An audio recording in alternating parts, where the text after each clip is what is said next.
తిరుమల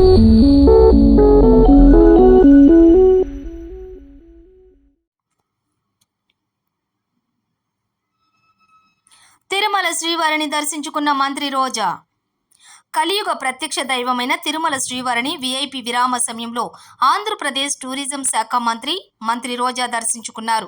ఆలయ అధికారులు మహాద్వారం వద్ద స్వాగతం పలికి దర్శనం ఏర్పాట్లను చేశారు.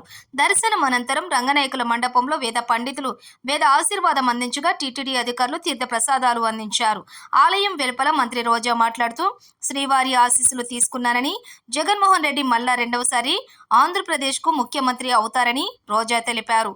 పెద్ద ఎత్తున ప్రజలకు సంక్షేమాన్ని, అభివృద్ధిని అందించారని, మహిళలకు, ముసలివాళ్లు రాత్రి వరకు వేచి ఉండి ఓట్లు వేశారని, అందుకోసమే మాకు నమ్మకం ఉందని, మా ప్రభుత్వం వస్తుందని తెలిపారు.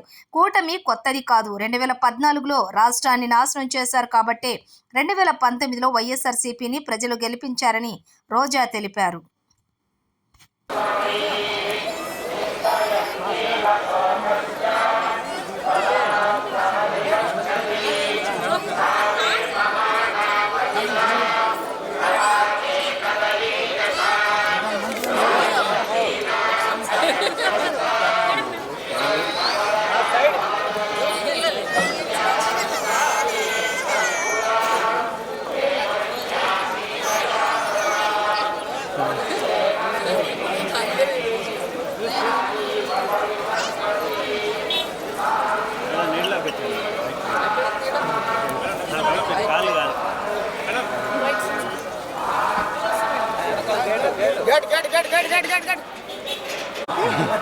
దొరికాను కదా, ఏదో కాంట్రాక్ట్ చేయాలని మాట్లాడుతుందా లేదా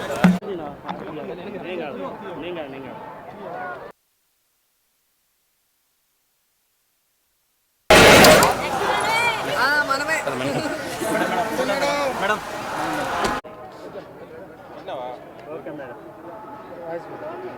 సో ఎప్పట్లాగే మన కలియుగ దైవం వెంకటేశ్వర స్వామి దర్శనం చేసుకొని ఆశీస్సులు తీసుకొని వెళ్తున్నాను. అండ్ ఈరోజు అందరూ కూడా రావటం మీరు అందరూ గమనిస్తున్నారు.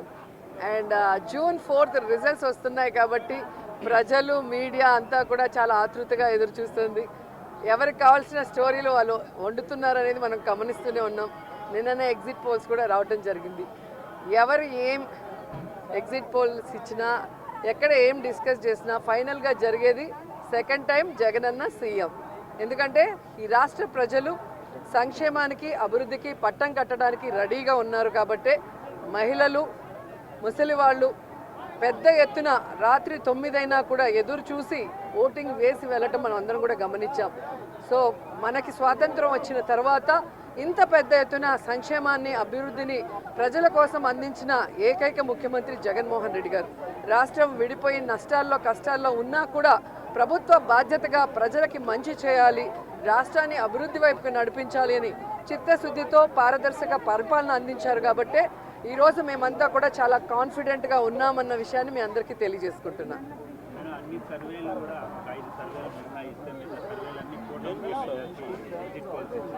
ఈరోజు కూటమి కొత్తగా పెట్టుకున్న కూటమి కాదు, ఆల్రెడీ 2014లో పెట్టుకుంది. అప్పుడైతే కొత్త కాంబినేషన్ కాబట్టి ప్రజలు ఎక్స్పెక్ట్ చేసి ఓట్లు వేశారు. కానీ 2014లో అక్కడ ఇక్కడ 2 చోట్ల కూడా కూటమి అధికారంలోకి వచ్చినా కూడా ఈ రాష్ట్రాన్ని సర్వనాశనం చేసింది. కానీ ఈ రాష్ట్రానికి ఇవ్వాల్సినది ఏమీ ఇవ్వలేదు, ఏమీ అభివృద్ధి చేయలేదు అన్నది ఈ రాష్ట్ర ప్రజలు గమనించారు. కాబట్టే ఈరోజు ఆ కూటమికి క్రేజ్ లేదు అనేది మీకు తెలుసు, మాకు తెలుసు.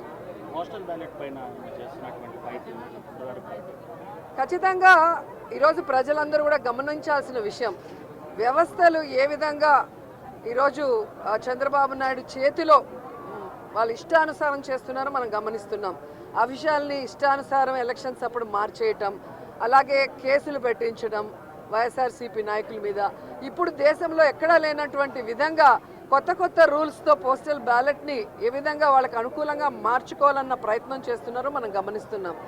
అదే చెప్తున్నా కదా, ఎవరెన్ని దొంగ ఆటలాడినా, ఎవరెన్ని వ్యవస్థలను మేనేజ్ చేసినా ప్రజల మనసులో ఉన్న జగన్ గారిని చంద్రబాబు నాయుడు కాదు కదా, ఆయన పుట్టించిన ఖర్జూరపు నాయుడు కూడా మేనేజ్ చేసి మార్చలేడని కూడా ఈ సందర్భంగా తెలియజేసుకుంటున్నాం.